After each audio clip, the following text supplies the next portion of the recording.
Anris was developed by the indigenous population of the Philippines, who used an assorted range of weaponry for combat and self-defense, encompassing both simple impact and edged weapons. Anris traditionally involved rattan, swords, daggers, and spears.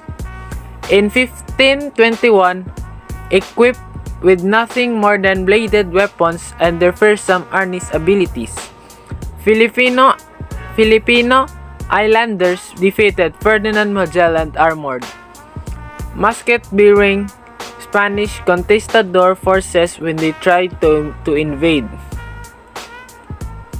When Spanish eventually returned and successfully conquered parts of the Philippines, the tradition of Anris were preserved, despite its prohibition and the forms of ritual dance, performance, and mock battles. While earlier Filipino martial arts were influenced by Spanish colonization, the modern forms have been affected by countries' contact with both United States and Japan after gaining independence in 1898. Just over a century later, in 2009, the government of the Philippines declared Anris to be the martial art and national sport of the Philippines. Anris is the one of the Philippine martial arts. Anris has been called different names such as Kali or Eskrima. Anris has existed in the Philippines way before Spaniards discovered us in 1521.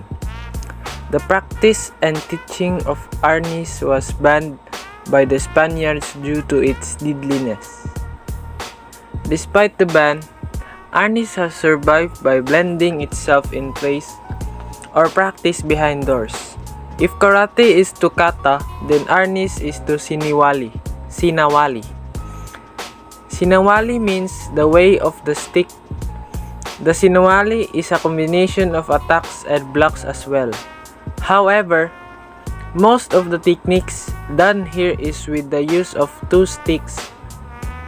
Anris has its way of art that includes one stick, which we can call solo baston.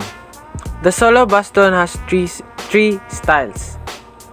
The three different styles are as follows: 6 strike or black, 8 strike black, and 12 strike black.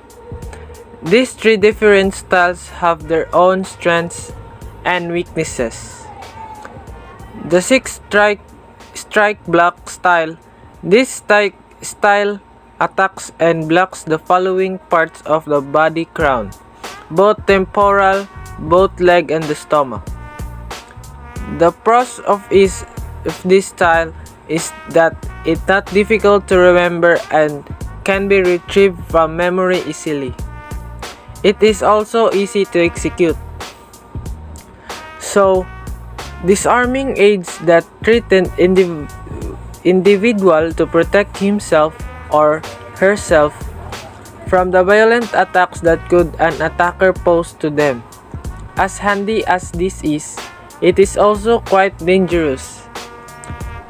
Disarming requires fast agility, responses, keen eyes, and strong arms or hands. Disarming not also disarm your opponent, but can also physical pain that depends on the disarming style that you employ. These are also some disarming style that you could use on for your own personal gain. A good example of this is from disarming an opponent and proceed to redonda. However, disarming is not only limited to sticks. The Anris rules and mechanics is no punching, kicking, or takedowns permitted. No contact to the back. The format of Anris stick fighting is continuous. Referee stops and restarts the fight if one or both competitors fall on the ground. One or both weapons fall on the ground, or one competitor grabs the handle and takes away the opponent's weapon. Like all martial arts, Anris is primarily defensive, encompassing hand-to-hand combat, grappling, and disarming techniques. However, the fighting style also includes the use of bladed weapons and sticks. In addition to improvised weapons, a baton-like cane is a primarily melee tool employed and the weapon used in officiated Anris competition. Competitive Anris generally takes one of two forms: the performance-based Anyo model or the competitive Leban. Anyo competitions are judged on the basis of all choreography of the performance, including the gracefulness, strength, and force employed. The Leban form tests participants' agility and reaction.